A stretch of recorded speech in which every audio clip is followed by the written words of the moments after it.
اپنی زندگی میں اللہ کی مدد کی طرف بڑھیں، مالک کی مدد کا حصول اختیار کرنے کی کوشش کریں، اللہ کے ساتھ اپنے آپ کو جوڑیں۔ اگر اللہ کی مدد نصیب ہو، یہ جو ہم جتنا ڈرتے رہتے ہیں، سہمے رہتے ہیں، پریشان رہتے ہیں کوئی کیا کر دے گا، ہمارے ہاں نا ہر شعبے میں معاذ اللہ ایک مافیا ہے، الا ماشاءاللہ۔ وہ مافیا کہتا ہے میرے ساتھ ملو گے تو میں چلنے دوں گا، ورنہ میں نہیں چلنے دوں گا، مارکیٹ میں آ ہی نہیں سکتا فلانا بندہ، کیونکہ یہاں ہمارا قبضہ ہے۔ اور میرے بھائی پھر بہت سارے لوگ جن کی نیتیں اور ارادے بڑے اچھے ہوتے ہیں شروع میں، وہ بھی اس مافیا کا شکار ہو جاتے ہیں اور ان کے رنگ میں رنگ جاتے ہیں۔ یاد رکھنا، کسی شخص کی بلیک میلنگ کا کبھی شکار نہ ہونا، کبھی کسی کی میٹھی اور مسجع مکفہ باتوں کا شکار نہ ہونا۔ کوئی کیا کر سکتا ہے اگر اللہ مددگار ہو تو؟ جس کو رب کریم اٹھانا چاہے اسے کوئی گرا سکتا ہے؟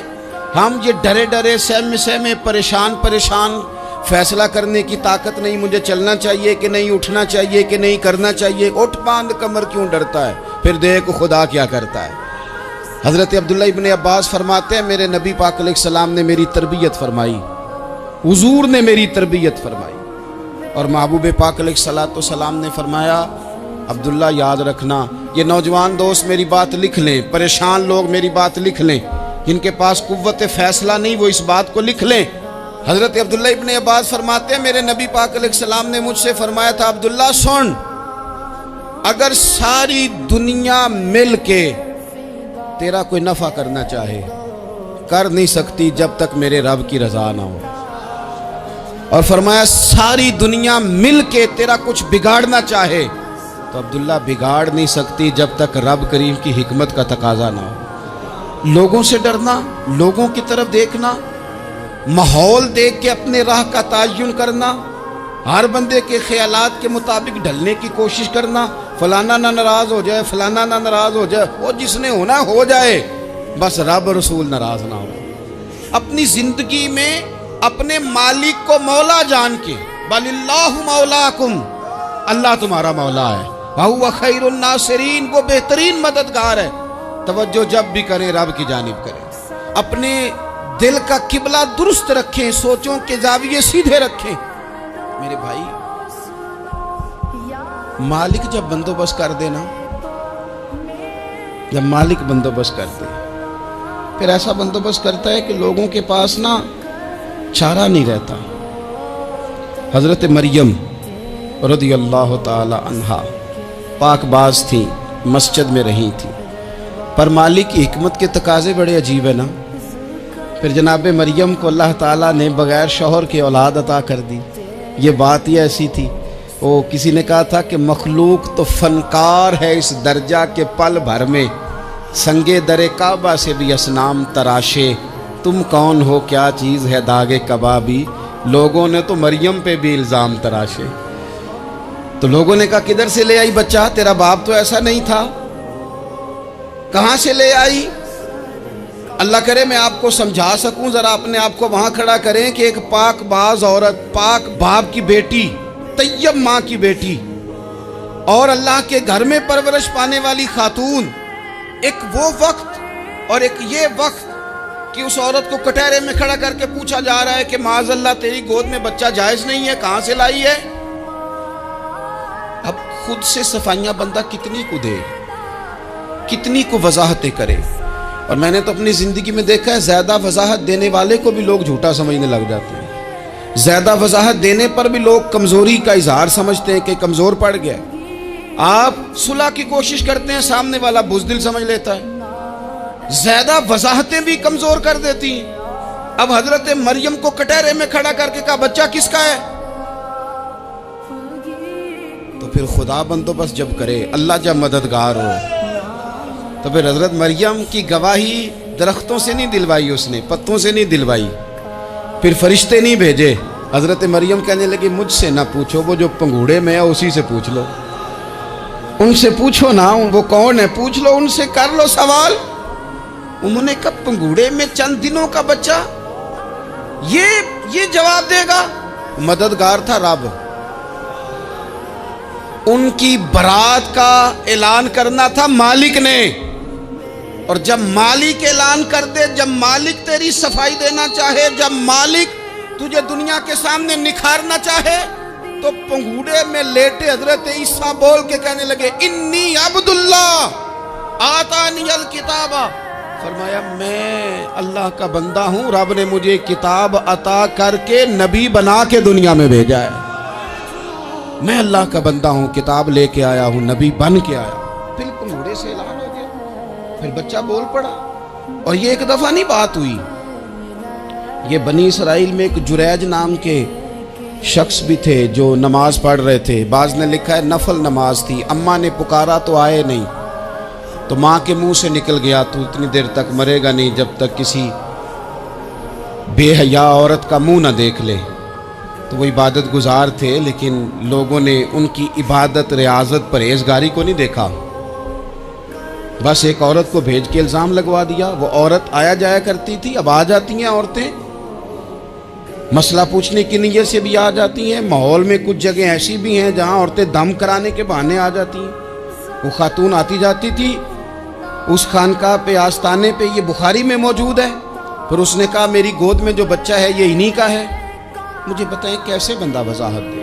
حالات خراب ہو گئے، لوگ کٹیا جلانے لگے، ماحول اور طرح کا بن گیا۔ میرے نبی پاک علیہ الصلوۃ والسلام فرماتے ہیں پھر اس رب کے بندے نے کہا مالک تو کریم ہے، تیری مشیت کا تقاضا آیا جو میری ماں نے جملے بولے تھے، پر اب میں وضاحت دینے کے قابل نہیں رہا، اب تو ہی کرم کرے گا تو دروازہ کھلے گا۔ تو وہ چند دنوں کا بچہ پنگوڑے میں بول کے کہنے لگا میں اس درویش کا نہیں، میں تو فلانے چرواہے کا بچہ ہوں، وہ جو بکریاں چراتا ہے۔ رب کی مدد کو پکاریں، اپنے ساتھ اپنے مالک کی مدد کو شامل کریں، تھوڑے رزق پر بھی گزارا اچھا ہونے لگ جائے گا۔ سارے لوگ آپ کو گرانے کی تدبیریں کر رہے ہوں گے اور مالک آپ کو عزتیں عطا فرما دے گا، اس کی بارگاہ سے حکمت کا تقاضا اور ہو جائے گا۔ ہم نے ساری زندگی لوگوں کو راضی کرنے میں گزار دی، ساری زندگی بڑھاپا آ گیا بچوں کو پالتے، اور بچوں نے آخری عمر میں کہہ دیا ابا اگر کوئی ڈھب کا کام کر لیتے تو آج ہمارے دن بھی پھر نہ جاتے۔ ساری زندگی گزار دی بہن بھائیوں کو راضی کرنے میں، ساری زندگی گزار دی ذمہ داریاں اٹھانے میں، ان کو 99 دفعہ دیا، ایک دفعہ نہیں دیا تو انہوں نے کہہ دیا تو نے تو کبھی دیا ہی نہیں، تو تھا ہی نہیں۔ ساری زندگی محلے داروں، علاقے والوں کو راضی کرنے میں گزار دی۔ اور میں نے ایسے لوگ بھی دیکھے دین کے لیے وقت گزارا، لیکن جب بڑھاپے میں دانت کام نہ کرتے تھے تو وقت کے مفتیوں کو بھی مسجدوں کی کمیٹیوں نے کہہ دیا اب آپ کی سمجھ نہیں آتی، ہم نے خطیب کو یور رکھنا ہے، نہ دیکھو دنیا کی طرف، دنیا رلا دیتی ہے، نہ راضی کرو بندوں کو، بندے تھکا دیتے ہیں، نہ پیچھے بھاگو ہر وقت دنیا داروں کے، یہ انسان کو کمزور کر دیتے ہیں۔ وہ تو کریم ہی بڑا ہے، 2 آنسو زمین پر بعد میں گرتے ہیں، بندے کے گناہ سارے پہلے معاف فرما دیتا ہے۔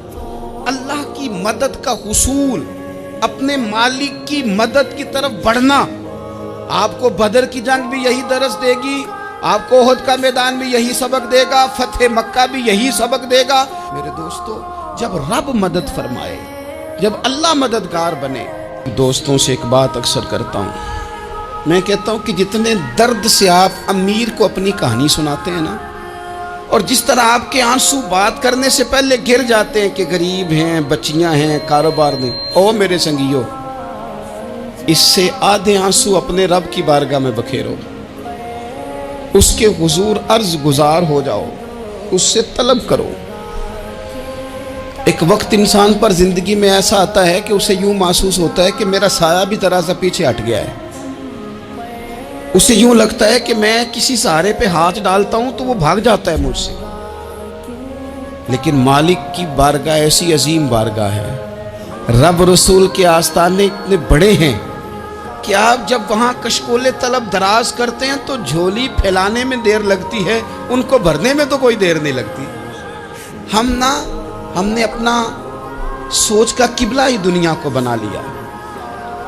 یہ جو اللہ والوں کی مدد ہے یہ تو ہے اللہ ہی کی مدد ہے، لیکن یہ جو سیٹھوں کی طرف توجہ کرنا، نوابوں کی طرف توجہ کرنا، دنیا داروں کی طرف توجہ کرنا، اور اپنا مزاج اس طرح کا بنا لینا، یارو